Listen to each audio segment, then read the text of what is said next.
الفاتحة مصنف ومؤلف هذا الكتاب الفاتحة. أعوذ بالله من الشيطان الرجيم. بسم الله الرحمن الرحيم. الحمد لله رب العالمين الرحمن الرحيم مالك يوم الدين. إياك نعبد وإياك نستعين اهدنا الصراط المستقيم صراط الذين أنعمت عليهم غير المغضوب عليهم ولا الضالين آمين.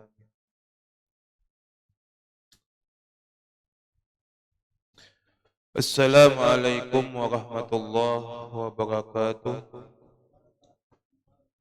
A'udzu billahi minasy syaithanir rajim. Bismillahirrahmanirrahim.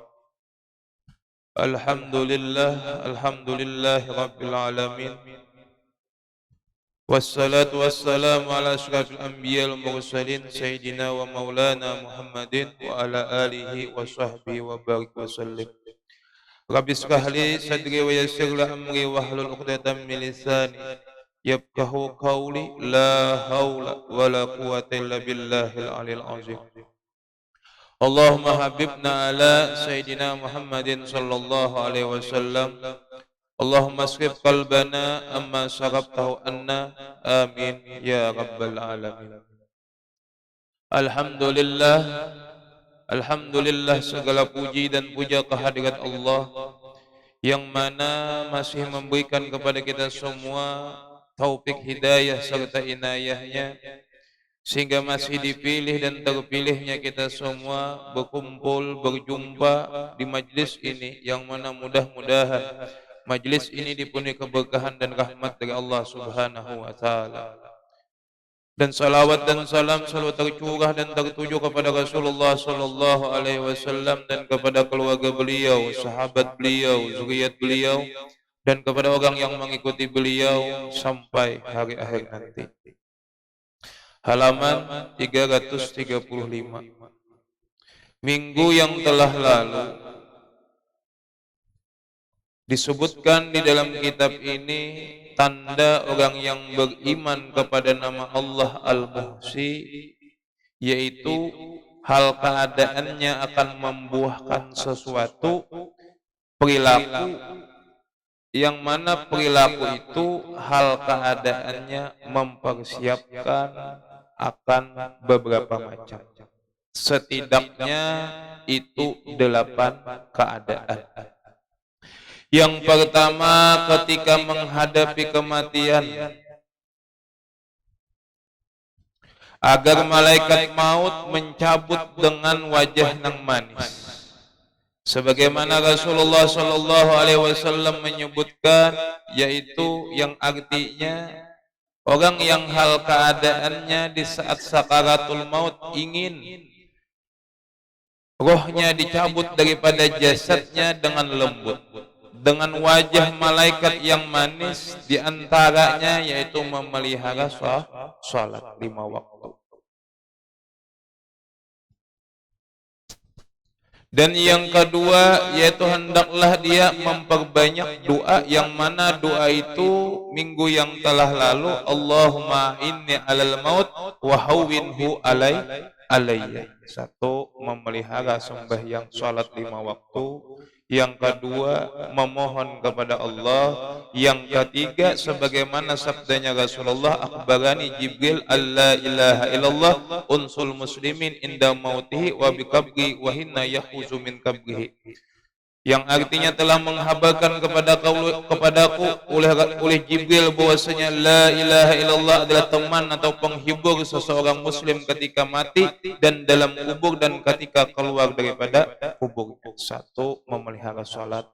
2. Meminta dengan salah satu doa, Allahumma inni alal maut wa hawwinhu alayya, dan agar dikubur ada mempunyai teman, yaitu memulazamahkan atau mengistiqamahkan akan zikir la ilaha illallah. Dan selanjutnya yang perlu disiapkan yaitu menghadapi fitnah kubur. Sebagaimana disebutkan minggu yang telah lalu, Rasulullah sallallahu alaihi wasallam bersabda, "Man qara'a suratul mulk kulla lailatin lam yadughul fatan." Barang siapa yang membaca suratul mulk pada tiap-tiap malam tidak bisa memberi mudarat baginya fitnah kubur. Yang ketiga, hal keadaannya tinggal di dalam kubur. Sebagaimana hadisnya Rasulullah sallallahu alaihi wasallam, "Iza mata ibnu Adam in qata amalu illa min salasin, shadaqatin zariyatin aw ilmin yuntafa'u bih, aw waladin salihin yad'u lahu." Apabila meninggal anak Adam, maka putuslah amalnya kecuali tiga. Yang pertama sedekah zariyah, yang kedua ilmu yang bermanfaat, dan yang ketiga anak yang saleh yang mendoakan. Yang keempat dan yang kelima keenam yaitu yang perlu kita persiapkan, yaitu ketika menghadapi berbangkitnya dari kubur dan menuju padang mahsyar. Di sini kan pembahasannya. Selanjutnya, semenjak kita dibangkitkan kemudian dihalau menuju padang mahsyar, sangat besar huru-haranya akan kita temui jika tidak ada persiapan dalam menghadapinya. Rasulullah sallallahu alaihi wasallam menerangkan bahwa ketika dibangkitkan dari kubur menuju padang mahsyar, manusia ketika itu dalam keadaan sangat lapar, haus dan telanjang. Rasulullah sallallahu alaihi wasallam bersabda, "Yuhsarun nas yaumal qiyamah a'ra ma kanu qat, wa ajwa'a ma kanu qat, wa aqasa ma kanu qat, wa ansaba ma kanu qat. Paman kasalillah kasahullah, wa man at'ama lillah at'amahullah, wa man saqalillah saqahullah." Jadi setelah hal keadaannya itu kita merasa selamat daripada fitnah kubur. Habis itu kita persiapkan agar hal keadaannya bekal itu terus mengalir di saat kita wafat, di antaranya sedekah zariyah atau ilmu yang bermanfaat atau anak yang soleh ataupun solihah yang mendoakan mama abahnya. Dan selanjutnya setelah kita dibangkit di dalam kubur, yaitu akan dihalau di padang mahsyar, yang mana disebutkan dalam sebuah hadis yang artinya keadaan seseorang di padang mahsyar itu, pada hari kiamat itu matahari didekatkan jaraknya terhadap makhluk hingga tinggal sejauh 1 mil. Sulaim bin Amir, perawi hadis ini berkata, "Demi Allah, aku tidak tahu apa yang dimaksud dengan mil. Apakah ukuran jarak perjalanan atau alat yang dipakai untuk bercelak mata?" Mil di sini dia perawi hadis kada tahu apa, tidak mengetahui juga apakah mil yang dipakai menghitung perjalanan atau mil yang digunakan untuk bercelak mata, artinya sangat dekat. Rasulullah sallallahu alaihi wasallam bersabda, "Sehingga manusia tersiksa dalam keringatnya sesuai dengan kadar amal-amalnya. Di antara mereka ada yang keringatnya sampai kedua mata kakinya, ada yang sampai kedua lututnya, dan ada yang sampai pinggangnya, serta ada yang tenggelam dalam keringatnya." Rasulullah sallallahu alaihi wasallam memberikan isyarat dengan meletakkan tangan ke mulut beliau. Jadi untuk memudahkan paham, sebab perawi hadis tadi kurang mengetahui juga apa yang disebutkan mil itu, apakah mil di perjalanan atau mil antara celak mata dengan mata. Jadi matahari itu dianggap seumpama untuk memudahkan paham sejangkal ini. Jadi saking panasnya, maka di dalam keadaan bertelanjang, lapar, haus, hal keadaannya itu sehingga mengucur seluruh keringatnya. Ada keringatnya itu batasnya inggan mata kaki. Ini paluh saurang, keringat saurang. Ada hal keadaannya sampai kedua lututnya. Ada hal keadaannya Rasulullah sallallahu alaihi wasallam mengisyaratkan hal keadaannya sampai mulut. Ini paluh kita, keringat kita, bukan keringat orang lain. Saking huru-hara padang mahsyar itu sangat dahsyat. Bertelanjang, haus, lapar, dan matahari itu sejangkal. Ini untuk memudahkan paham. Kawai kita bayangkan matahari di jam 2 di siang hari. Itu yang ribuan, berapa jauh jaraknya kita kada tahu. Lalu bagaimana hal keadaannya dengan matahari itu sejengkal? Sampai-sampai ada yang tenggelam karena hal keadaannya itu keringatnya selalu keluar daripada tubuhnya, tenggelam. Ini kada paluh, kada keringat orang, paluh kita. Dan lagi hal keadaannya di dalam hadis yang lain, Allah mengumpulkan orang-orang yang dahulu dan yang akhir pada waktu yang diketahui dalam keadaan berdiri selama 40 tahun. Di padang mahsyar berdiri, ada melewatkan 40 tahun. Ada kalau salah hilap 500 tahun. Dalam keadaan tajam pandangan mereka memandang langit menunggu waktu keputusan Allah. Bahasa kampungnya itu cengang ke atas, melihat ke atas, menunggu kepastian hal keadaannya diri masing-masing.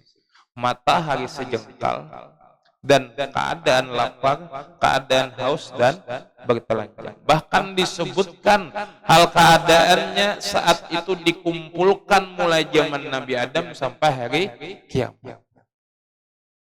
Jadi hal keadaannya ada satu riwayat yang menjelaskan telapak kaki kita itu, di bawah telapak kaki kita itu ada ribuan telapak kaki orang lain, tumpang tindih.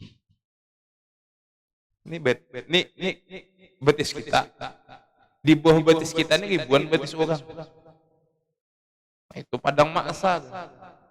Itu hal keadaannya, siapapun akan menemuinya. Tergantung amalnya. Yang tenggelam tadi ada yang mata kakinya, artinya dosanya sedikit. Ada yang hal keadaannya dua lututnya, tak banyak. Ada yang hal keadaannya tenggelam, hal keadaannya satu tubuh. Itu kadang-kadang dikisah, diceritakan. Nah itu hal keadaannya. Akan tetapi Rasulullah Sallallahu Alaihi Wasallam menyebutkan, siapa-siapa yang ingin berpakaian maka berikanlah pakaian kepada orang lain yang memerlukan niatnya karena Allah. Siapa-siapa yang hal keadaannya tidak ingin kelaparan, berikanlah hal keadaannya makanan kepada orang lain dengan niatan karena Allah. Siapa-siapa yang hal keadaannya tidak ingin kehausan, maka niatkanlah memberi minuman itu karena Allah. Nah di saat haul-haul besar itu perlu, bahkan kita nih insya Allah malam Kamis dihadap nih kah, jangan membuat tangan kosong, aku kah sadus-dus. Kita tahu empat andil. Sebab tidak ada yang bisa menyelamatkan kelaparan, kehausan, bertelanjang kecuali amal saleh kita di dalam dunia yang diterima oleh Allah. Bayangkan mulai Nabi Adam sampai hari kiamat berkumpul satu tempat, wajar hal karyanya tumpang tindih. Ini gambarannya, satu ruangan itu luasnya 30 cm, lebarnya 30 cm, tingginya hal keadaannya 2 meter. Dibuat orang bisa 10. Itu gambaran. Cuma di padang mahsyar hal keadaannya lebih daripada itu. Jadi kita nih halnya sakaratul maut, selama dalam kubur dapat menjawab pertanyaan nungkar nangkir, yang mengirimi ada, tugas selanjutnya ada lagi di padang mahsyar. Dan yang perlu kita persiapkan ketika dihisab amal kita, dihitung. Ada orang-orang yang dihisab dengan hisab yang sulit atau teliti. Ada juga yang dihisab dengan mudah. Namun ada juga orang-orang tanpa dihisab sama sekali. Agar termasuk dari kelompok orang-orang yang masuk surga tanpa dihisab. Supaya langsung saja. Kadang menunggu hisapan lagi, kadang menunggu ditimbang amal lagi. Akan tetapi langsung. Yang menunggu mulai hal keadaannya itu zaman Nabi Adam sampai hari kiamat. Walaupun kita itu karena didahulukan dulu, cuma berapa banyak manusianya menunggu sambil hal keadaan hati ini membahas kampung untuk kutub-kutuban, selamatkah kada. Kan tetapi Rasulullah Sallallahu Alaihi Wasallam dengan kasihnya dengan lembutnya, dengan halkannya penuh perhatiannya terhadap Rasulullah, terhadap umatnya, umat beliau. Rasulullah sallallahu alaihi wasallam bersabda, wa anna talibal ilmi wal mar'atu muti'ah li zawjiha wal waladal bar li walidayhi yadkhulul jannah bighairi hisab. Supaya kita itu hal keadaannya masuk surga tanpa dihisab. Yang pertama, Rasulullah sallallahu alaihi wasallam menyebutkan anna talibal ilmi, orang yang menuntut ilmu. Jadi mun kawa niatakan nuntut ilmu teh istiqamah. Mun bahasa argumentas termasuk istiqamah itu dalam setahun itu 48 minggu, umpamanya jadi 8 minggu libur, itu masih istiqamah. Cuma jangan hal keadaannya Pak berurutan. Nah, itu kan mun libur juga dasar uzur. Salapag-lapagnya di dunia, katuhukan lapag bisa mati, ampihlah lapag. Selapag-lapagnya di padang mahsyar tidak ada kematian, berganti kulit. Kada habisnya. Sehaus-hausnya di dunia bisa pingsan. Sehaus-hausnya di padang mahsyar kada ada istilah pingsan. Jadi kita mikirkan nasib kita. Mikirkan nasib kita. Ada nasib orang, tambah bini, tambah anak, ulangan tanggungan kita. Lalu supaya masuk surga itu tanpa dihisab, yaitu mulazamah di dalam menuntut ilmu. Istiqamah. Yang kedua, wal mar'atal muti'ah li zawjiha. Yang kedua itu perempuan yang taat kepada suaminya. Ini wanita taat. Suatu ketika Rasulullah sallallahu alaihi wasallam menghabarkan kepada Sayyidatuna Fatimah, "Hai anakku, hai Fatimah, nanti hal keadaannya di yaumil mahsyar ada seorang perempuan yang mana perempuan itu memegang akan tali kendaraan engkau." Ini kan luar biasa artinya.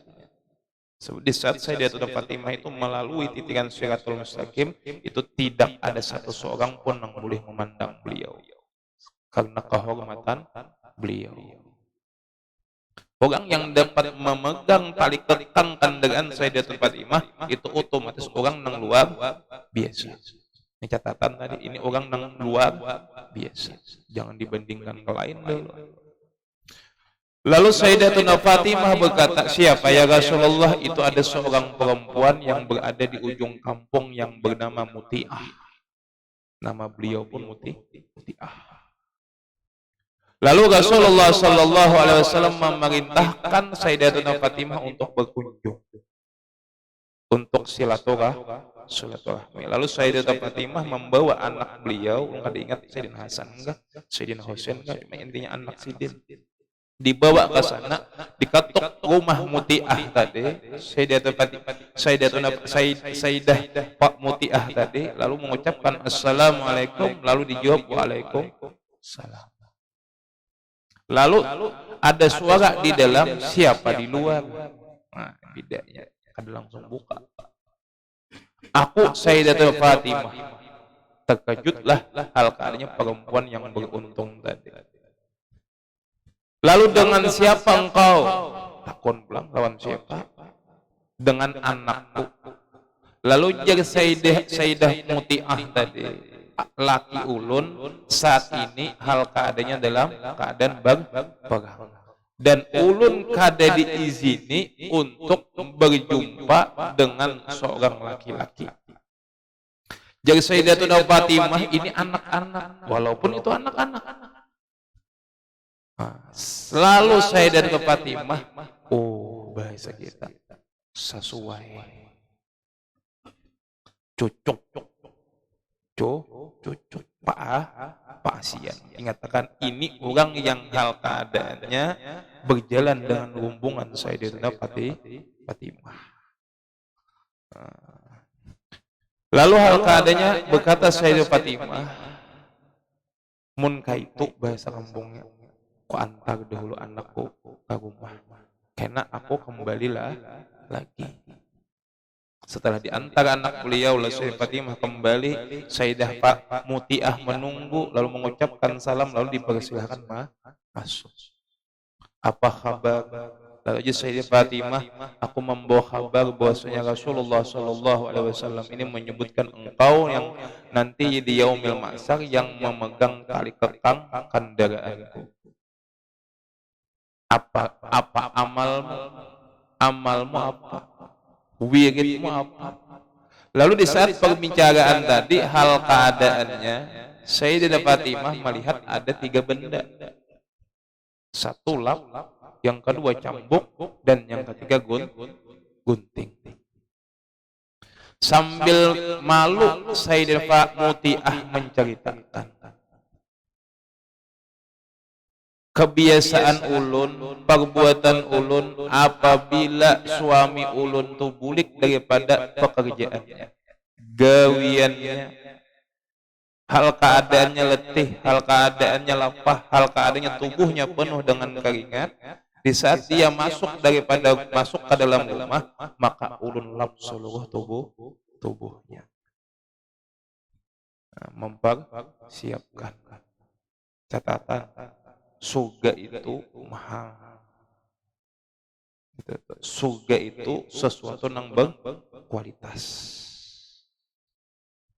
Kada kau asal nih orang nang hendak setelah bangkit daripada kubur langsung masuk ke dalam surga tanpa melalui maksar, tanpa melalui titian siratul mustaqim, tanpa melalui timbangan.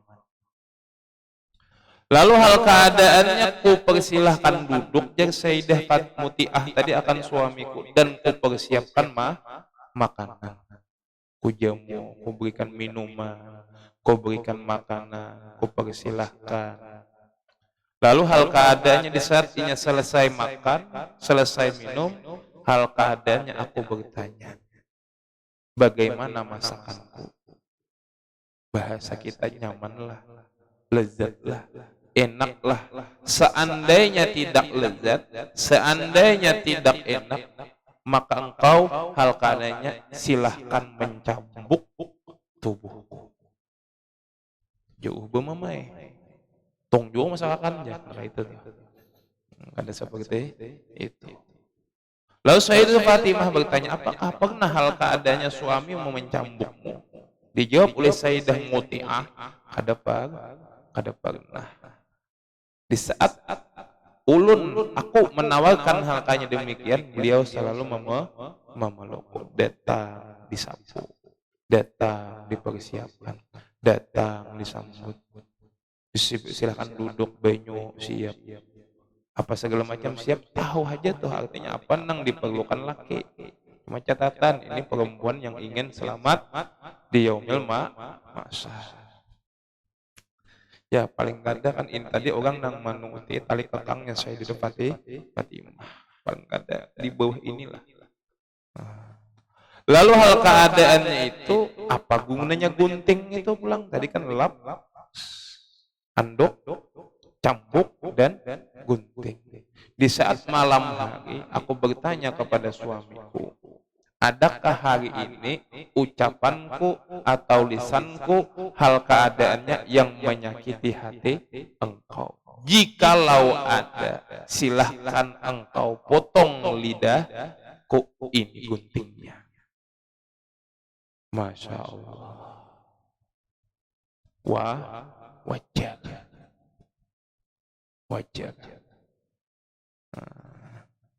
Wajar hal keadaannya itu, perempuan ini akan memegang tali kekang kendaraan Sayyidah Fatimah.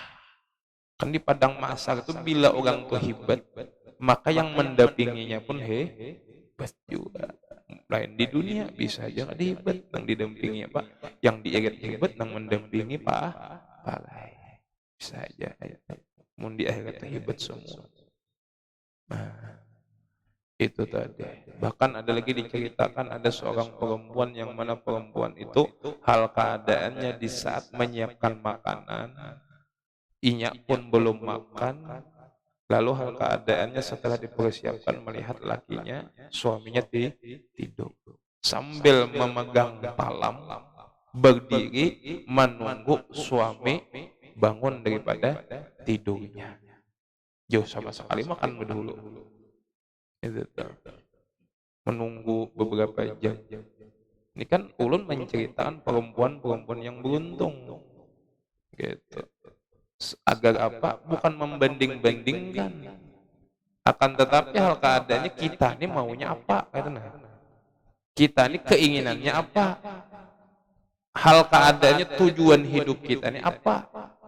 Dan berapa lama hal keadaannya kita akan hidup di dunia, selama-lamanya pun umpama 100 atau 200 tahun pun, maka akhirnya pun kita akan wafat juga.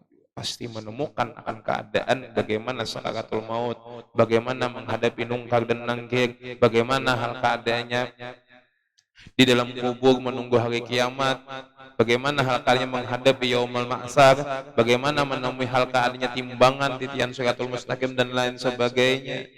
Itu bukan membanding-bandingkan, agar hal keadaannya mempunyai tujuan. Sayyidah Muti'ah itu beliau sudah jatuh cinta dengan akhirat. Sudah tujuannya tuh hal keadaannya itu insya Allah yang dapat kita ambil pelajaran itu tujuannya tuh akhirat sudah. Orang sudah hobi dengan sesuatu tuh apapun yang dia sukai, yang sebagai penggemarnya itu hal keadaannya akan ditukarnya juga. Caranya menjadikan artis itu penggemarnya, apa yang disukai artisnya diiringinya, diikutinya. Sayyidah Muti'ah ini otomatis sangat hal keadaannya mengidolakan Sayyidah Fatimah. Itu. Kadang mungkin orang itu kalau mengiringi hal keadaannya sampai segitunya, kecuali ada rasa cinta.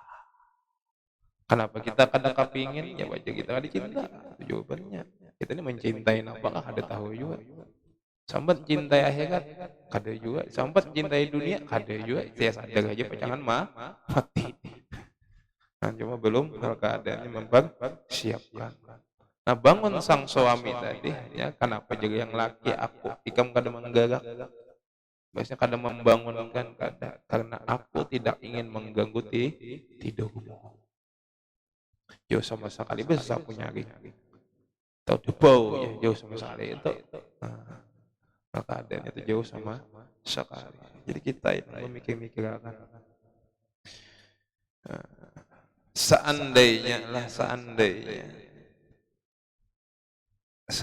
ini gembaran aja mau melihat di TV ya bang, melihat di TV itu. Seorang perempuan sangat fasih lawan atasannya, sangat patuh dengan atasannya. Kenapa? Sebab si atasan ini dapat memecatnya. Kadusaha laki itu harap pada atasan sama gitu, itu luar biasa dah. Itu. Apalagi salah lebih. Itu. Nah, di TV aja bang melihat TV itu kita bang mustahilnya lah. Nah, cuma ambil pelajaran aja bang. Takutan diambihi lalu patuh. Cakanya mau takutan neraka bisa mau sok patuh. Ada takutan mengkalu juga. Ada tahu juga bang lah. Dan selanjutnya anak yang berbakti kepada kedua orang tuanya itu semua orang yang menuntut ilmu, orang yang taat dengan suami, anak yang bakti kepada kedua orang tuanya itu masuk surga tanpa dihisab. Tidak akan pernah hal keadaannya anak itu berbakti kecuali tahu ilmunya. Artinya mengkada kita nang majlis. Tidak akan pernah hal keadaannya istri itu bakti kecuali kita nang membawa bini itu ke majlis. Nyaman mendengar. Mun saurang mah deh kalau aku cilinginya. Ya mun dicilinginya. Sesapu tak bang beno. Ya kita bisa berpikir-pikir lah kemana juga kita ini kemana juga.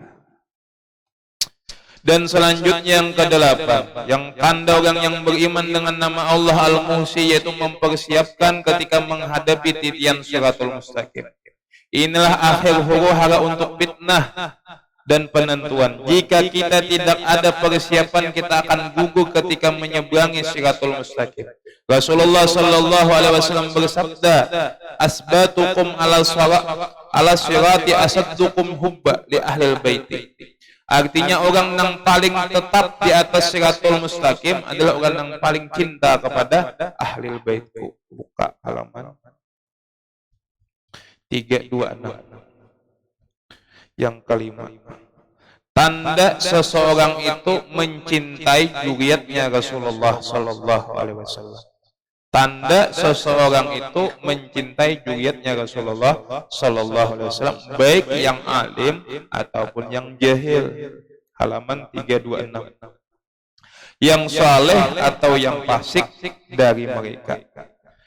Yang terakhir ini adalah yang paling cepat mendatangkan cinta khusus dari Allah. Makanya tadi jangan Nabi orang yang tetap yang mampu berdiri di jalan di jembatan titian Shiratul Mustaqim adalah orang yang mencintai ahli baitku. Mau itu nang saleh, mau itu nang jahil, mang fasik, mau itu nang jahil. Bagaimana hal keadaannya mencintai mereka? Nang akan cinta dengan mereka tuh kayak apa? Yang jahil dari mereka kita cintai dengan membantu mereka agar tidak jahil. Karena dia biarkan, diarahkan. Dan yang fasik agar berhenti daripada fasiknya. Nah, itu cinta. Tidak membiarkan ahlul bait itu salah. Mengarahkan, bukan mengatakan kita baik, tidak. Tapi kita sama-sama Nabi selamat dunia akhirat, mengarahkan, bukan menjes, bukan menghina. Jadi di dalam kitab ini dijelaskan orang yang mencintai ahlul bait itu, mau itu yang alim, mau itu yang jahil, mau itu yang hal keadaannya yang fasik, maka buktinya cinta itu mengarahkan, membawai. Jangan hal keadaannya umpama, ini umpama. Contohnya bang nih, ada katanya. Si Juriyat ini hal keadaannya ingin membeli sesuatu yang diharamkan oleh Allah. Aku cinta dengan Habib dan Habib duitnya. Ada itu. Tungannya menyala juga kan. Jadi tangati diarahkan ujar datu pian, ujar hal keadaannya sesepuh pian. Habaib di masa dahulu, bukan ujar kita ceritakan dengan bahasa itu seperti itu. Ujar datu pian bipai dilarang, ujar ulama daripada gulungan pian itu hal keadaannya sangat menentang dengan gawian itu. Nah kayak itu adanya membiarkan, adanya mencintai itu membiarkan seolah-olah hal keadaannya kada peduli, kada menyala juga kan terus kada. Dan Rasulullah sallallahu alaihi wasallam pula bersabda 340, man yakunil masjidu baitahu daminallah bi ruhi wa rahmati wa zawazi ala sirat. Barang siapa yang menjadikan masjid baginya rumah, maksudnya itu hal keadaannya yang artinya tuh di masjid tuh diutamakannya memakmurkan masjid. Allah menjamin mendatangkan kelapangan dan rahmat serta lewat atas syirah, memakmurkan masjid. Bukan memakmurkan masjid itu diam di masjid berpandiran, enggak ada, terluput. Itu hal keadaannya dalam kitab salah orang yang berbicara di dalam masjid, hal keadaannya urusan dunia itu menghabiskan seluruh amalnya. Kada seperti itu. Yuk kita kelanggaran, kita musalaan ke masjidan. Sebab orang yang memakmurkan masjid itu hal keadaannya itu akan dapat melalui titian Shiratul Mustaqim. Bahan pandiran itu mah bisa kan ada enggaknya. Mah bisa kan ada. Batas masjid itu di mana? Di mana amun kawa masih tahiyatul masjid itu masjid. Artinya ambien tabu, terasnya tabu. Nah. Inilah 8 macam tempat persinggahan yang pasti akan kita lewati atau singgah yang kita diperintahkan untuk bersiap-siap untuk menghadapi. Tidak menghimpunkan 2 keamanan dan 2 kekuatan. Siapa yang takut di dunia terhadap akhirat, maka ia akan aman di akhirat. Garis bawahi. Siapa yang saat hidupnya mempersiapkan bekal akhirat, maka di akhirat akan aman. Dan siapa yang merasa aman di dunia menghadapi di akhirat, ia akan takut di akhirat. Gambarannya kayak ini. Kita isuk tulakan nah kebanjang sadang dah di siapa nyaman aja itu gampang kaina dang tulak jam 8 siang jam 7 tuh banyak tuh nanti tinggal. Itu gambarannya seperti itu. Jadi orang yang mempersiapkan hal keadanya perbandagaan di akhirat kayaknya aman, jelas sudah siap dahulu. Orang yang hal keadanya kadang mempersiapkan atau merasa aman di dunia akan dihampiri rasa takut di akhirat. Orang-orang yang takut pasti bersiap-siap. Keimanan kita kepada nama Allah Al-Muhyi atau yang Maha mengetahui dan Maha menghitung akan menuntut kita suatu akhlak, yaitu memperhitungkan gerak dan gerik untuk bekal menghadapi 8 macam tahapan-tahapan sulit yang akan kita temui. Wallahu ta'ala a'lam. Insyaallah minggu akan datang mengenal nama Allah Al-Mubdi'u dan Al-Mu'id. Al-Fatihah. Auzubillahi minasyaitonir rajim. Bismillahirrahmanirrahim. Alhamdulillahirabbil alamin arrahmanir rahim maliki yaumiddin. Iyyaka na'budu wa iyyaka nasta'in ihdinas siratal mustaqim siratal ladzina an'amta 'alaihim ghairil maghdubi 'alaihim waladdallin. Amin. Amin amin. Bismillahirrahmanirrahim. Alhamdulillahirabbil alamin wassalatu wassalamu ala asyrofil anbiya'il mursalin sayyidina Muhammadin wa ala alihi washabihi ajmain. Allahumma ighfir lana wa liwalidina warhamhum warhamna kama rabbawna shighara wa li jami'il muslimin wal muslimat wal mu'minina wal mu'minat bi rahmatika ya arhamar rahimin. Allahumma nas'aluka taubah wal maghfirah wa taufiq wal hidayah wal inayah wal istiqamah wa salah khatimah. Allahumma inna nas'aluka ridhaka wal jannah wa na'udzubika min sakhatika wan nar ya maulana ya mujib ya hadigal la yagib. Tawassalna ilaika bil habib taqdi hajatina wal muslimin al qarib. Wa sallallahu alaihi Muhammadin wa ala alihi wasallam. Walhamdulillahi rabbil alamin. Taqabbalallahu minkum. Masya Allah la quwwata illa billahil azim. Alhamdulillahi rabbil alamin.